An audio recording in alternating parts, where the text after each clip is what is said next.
Good morning. What a great day in Vegas. We'll take anything under 90 degrees, right? I will. I brought the Northern California weather. So I'm Bryan Martin. I'm going to talk with you about some radical improvements in technology that are really allowing businesses of all sizes to delight their customers and drive customer experience. But before I get there, I want to actually talk to you. I listened to the fireside chat. I thought it was very interesting. The cloud is a little over 10 years old, as we know it in modern vernacular. And I know everyone's fighting about who invented it, but it has truly disrupted everything. And I'm convinced when we look back on the era we live in, we will think of the cloud as this generation's internal combustion engine. It is fundamentally altering everything that we do, how we run our businesses, how you run your businesses, and what our customers need from us. In the consumer space, I saw a cartoon the other day. Cracked me up. Replaced my favorite Dilbert cartoon. It was a mother and her probably 9-year-old son sitting in a field. The son, of course, is on the iPhone. And the mom says, "Son, do you know what clouds are made of?" And without looking up, he says, "Of course, they're made of music files." Right? So in the consumer world, we have completely changed everything about how we think about it. And I think the next generation will be very scary. In the business world, the same thing is underway. We're transforming our businesses. And whether, I wake up and watch CNBC every morning, whether it's Workday, IBM, pick your favorite cloud vendor, they're showing these server farms. Servers are gone. Ping pong tables are going in. Picnic tables are going in. Everything has been shipped off to the cloud. But when I think about us in the communications industry, I see a lot of companies that have simply taken what used to be on-prem, moved it to the cloud, but their business is still running the same way. They're not doing anything different. And that's why I put this question up here, because I think the channel has a huge role to play to flag businesses that are not digitally transforming themselves with their communications. 8x8 went through this. It is not an easy thing to do. It is very hard to do. You should be thinking about how you run your business, how you make decisions coming out of your communications, and that really is what's going in. If you're not doing that, then you're probably on this chart. I was at a Google security forum about a month ago, and this was a survey that didn't surprise me, but Google asked a couple hundred CIOs what was holding their organization back from wider adoption of the cloud. And the CIOs got to pick as many categories as they wanted. Number one concern, security, right? And I hear that when I talk to prospects. In fact, if you look at the top 4 categories, data loss, right? We had the Facebook scandal, regulatory, legal, it's all in a giant bucket, which is around security, compliance, fear of the cloud. And I don't think it's a surprise. But I think it's ironic because those are the exact reasons businesses should be sending their communications to the cloud. If for no other reason, then you're outsourcing to an expert who focuses full-time on doing nothing but securing your cloud communications.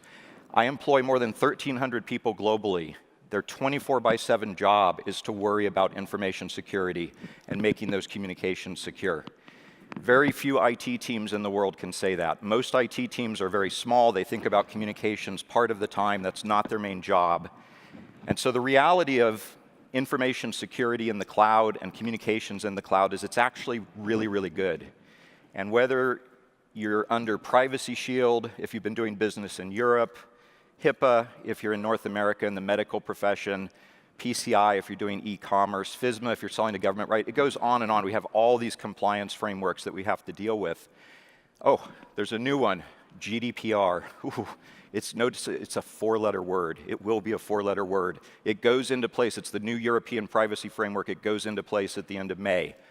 Again, I've had a team looking at GDPR for 2 years, a task force. Very few IT teams have even started to take it up. So it's yet another reason to shift that workload, those communications to the cloud to get that compliance. What I'm seeing, though, is there's a change in our industry, and enterprises are kind of driving this off of that security fear, and they're actually shrinking the number of clouds that they deploy, right? There's a lot of logos up here. Most of us have a lot of these logos deployed. But more and more, we're starting to see in the communications industry, enterprises starting to shrink down because fewer clouds means fewer things to worry about, fewer things to audit, fewer vendors to take to task when you're trying to secure and do that framework to drive that security. But there's another reason you should really be, as an enterprise, thinking about consolidating your cloud platforms. And it goes back to why I'm here, what I'm going to talk about, which is customer experience and customer delight. So I pulled some Dimension data. 81% of companies now are thinking about their competitive differentiation coming from the customer's experience. Delighting customers is more important than brand, more important than advertising. And the reason is very simple, right? The way we buy things has fundamentally changed. When I needed to get a late night dinner, what did I do? I went on Yelp. Find a place where someone tells me the food is good. And it's always good. If Yelp says it's good, it's going to be good. Frankly, I used Yelp to pick a construction company for 8x8's new headquarters. I'd never done that before. It was very helpful in narrowing our short list.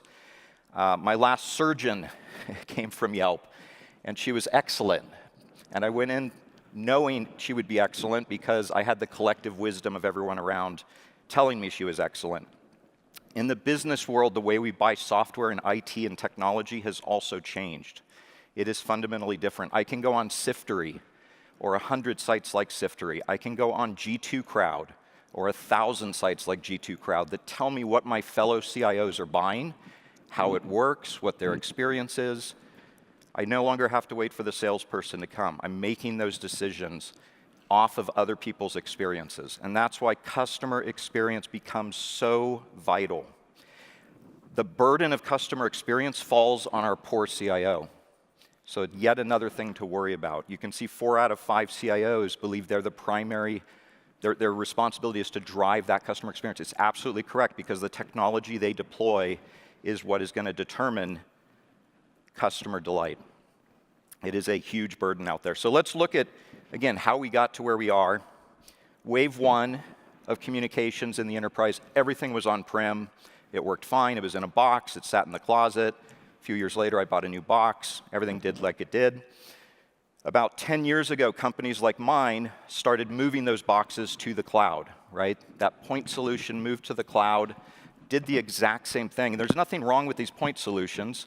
We became a billion-dollar company deploying these point solutions in the cloud. But when you think about my thesis, which is I also need to delight customers, these point solutions don't allow us to do that. And there's a very simple reason. It's 6 words in the English language, which is, let me get back to you. I have a problem. I need this answer. When is this going to be available? And our poor customer support person has to say, I don't know. Let me get back to you. That does not drive customer delight. That will not work in the competitive battlefield where we are trying to drive customer experience. And it's not that these customer service agents are bad people. They are some of the most courageous, inspirational, dedicated professionals I have ever met. I always enjoy listening to how they work with customers. But they're only as good as the data we provide them. They're only as good as the technology that they have to solve customer inquiries and solve those interactions. And that's where I believe we're entering a very important moment in the communications industry. And we call it Wave 3, where I now go to a single platform of engagement. All of those point solutions, all of that functionality on a single platform that sits across all of my CRM systems, all my back office systems, the collective knowledge of the entire corporation at the disposal of the communications function. And by the way, since everyone's on a single platform, I can pull the right subject matter experts into any interaction on any channel and delight that customer. Tell that customer, I don't know the answer to your question, but let's bring someone into this interaction and let's solve your problem. More and more of these interactions are happening in chat. Chat is it's been a fascinating topic in the R&D that I've been doing the last 5 years. Chat creates its own silos, right? So Slack came along, and then all the internet giants are out trying to kill Slack, whether it's Hangouts or Cisco Spark or Teams or whatever it is, and every one of those tools are being adopted in a shadow IT mode within the organization by teams. That CIO no longer has control over that environment. And so we began thinking about these chat environments as yet another endpoint. We thought of it as just like I'm choosing my soft phone or my hard phone or whatever it is, I'm choosing a chat client. And so the single platform of engagement extends to chat. It's vital that you think of chat as a way to interact with these customers and that you tie it all together. And so interoperability has been something that we have been really, really focused on, even though the industry at large is still trying to win the war. We believe the battle is actually by tying those things together. And so no longer are we just talking about efficiencies and productivity improvements. By delighting customers, I'm getting those good reviews. I'm actually driving new revenue. I'm running my business faster. And my total cost of ownership actually still goes down from the point solutions because administering one cloud is a lot easier and cheaper than administering a bunch of clouds. And so I really believe we are going to see this move to a single system of engagement for communications. We call it our X series, and the way it works is an interaction comes into the organization. It can come in anywhere. It could come into the front desk, the switchboard, the main number. It could be a chat to a random employee. And the ability to route that interaction across channels, across the organization, along with all the context of this customer, from the CRM, from the back office. Why has he or she interacted with us before? What was it about? What was the resolution? Why do we think this person is interacting with us now? It's where AI comes in onto this platform. And we've done a ton of R&D, a ton of investment, continue to invest heavily in AI. That's going to become part of the algorithm here for communications. I present all of that to the agent. If the agent still can't resolve the issue, the agent can bring in any subject matter expert across the organization in real time into the live channel and solve the customer problem, delight the customer. Now, all of these interactions throw off what? They throw off a ton of data. I already told you some of it, transactional data. Who's trying to contact us? How frequently? For how long? What was the resolution, right? All of that data feeds in to that AI platform. But actually, what happened in the interaction? The speech analytics, what was said? What's the word cloud? What was chatted about? Even if it's in a different language. What is the historical pattern? What are the trends? What are the changes that we're seeing?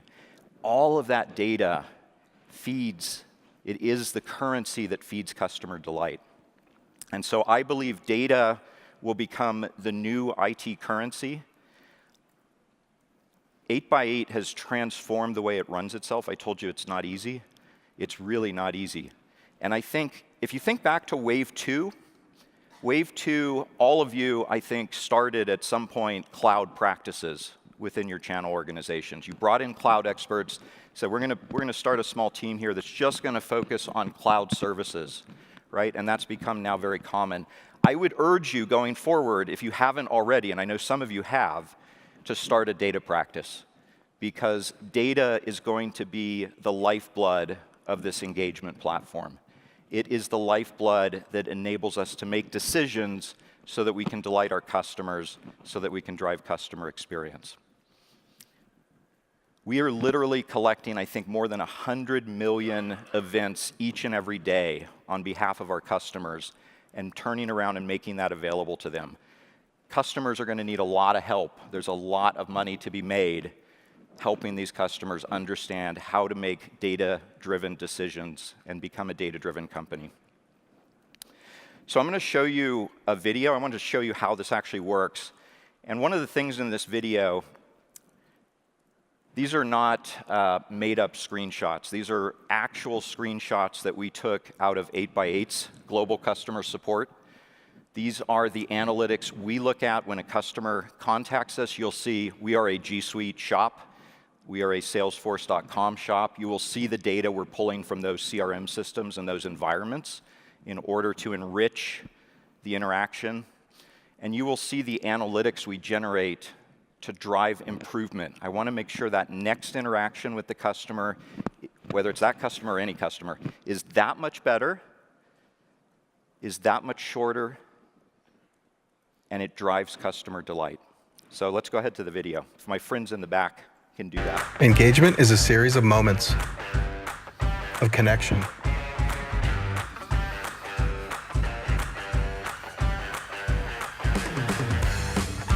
of context,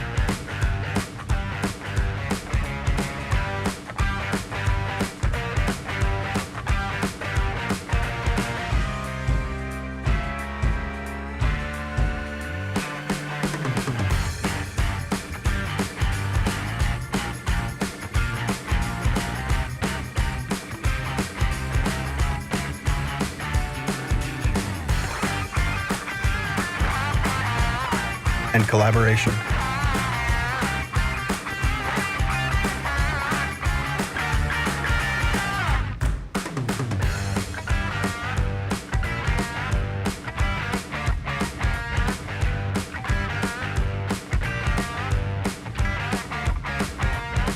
Moments of insight,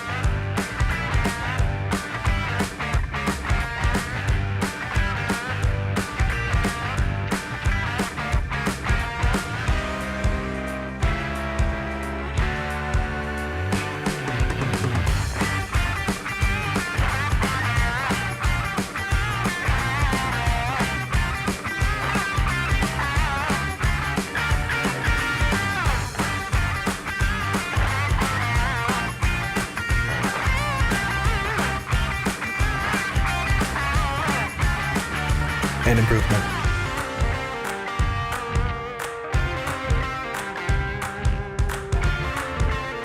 These moments define the experience, and the experience is everything. All right, thank you. Hopefully you can see why I think of us now less as a software company. I think of us more as a data company. And I think the future of this industry will be driven by that data.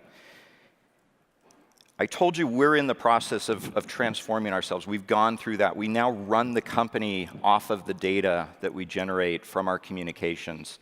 It is amazing how different your decisions are, and what we would have done in the past and how we would have driven improvement with those interactions to what we do today. So again, I can't stress enough, I really fundamentally believe this wave 3 is going to change the way we think about our communications and our practice. So I want to just wrap up here with what we learned. If we can go back to my slides. We learned that clouds are not made of small water droplets. They're actually made up of music files, and because of that, they are probably here to stay for a very, very long time. I'm postulating to you that customer experience is the new battlefield. It is the competitive differentiator that will drive business. It will generate new business. It is a reason that your clients in the channel will want to move to the cloud and move to these platforms of engagement.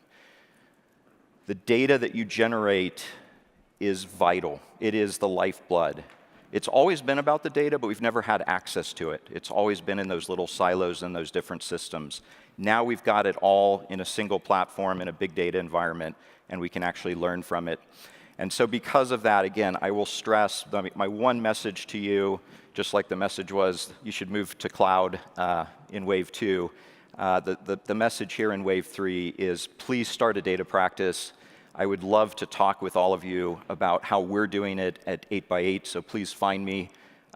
They're not inexpensive people to hire, these data scientists, and especially in San Francisco where I am, they are a commodity, but you need to do it for your channel business. It will make a huge difference, and you will see the results, and your clients will see the results. So I'm always curious to hear feedback. You can reach me directly. You can connect with me through any of those channels. I hope you learned something from the talk today. I hope you'll think about starting a data practice, and I hope you'll think about what I call Wave 3. Appreciate your attendance. Thank you very much. Have a great rest of the week.